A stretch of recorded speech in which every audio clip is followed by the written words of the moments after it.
80 жылдан бери дубалдын сапаты бузулган. Сапаты бузулган дегенде ал сокмо дубал менен эле салынган да. Анын вязкасытары жабышкактыгы жоголуп, ушул кезде ал топурак жөнүндө эле топурак катары эле түртүп койсоң кулай турган абалга келип калган. Бул кыксан кармай калды. Мындай чыккандачы. Фундаменти таш менен эле коюлган. Фундаменти жанагы таш менен эле да. Жана бетон эмес. Полу чириген. Жагыштын мөөнөтү бүтүп калды.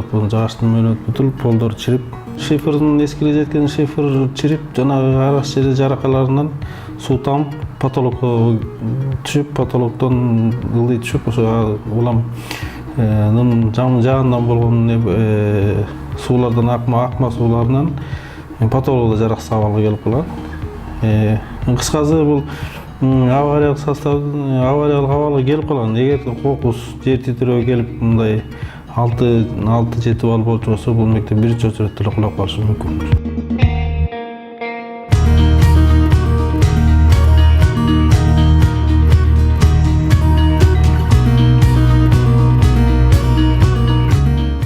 Архитектура, курулуш министерствосунан биринчи этаж бүт деп кагаз келип атат. Андай эмес азыркы учурда. Биринчи этажындагы жанагы салып аткан фирма биринчи этажындагы былтыр бүтүргөн эмес. Анан жылда ошол 2 миллион, 1 миллион, 3 миллион акча которуп коет. 2015-тен бери 4 жыл болду, биринчи этаж бүтө элек.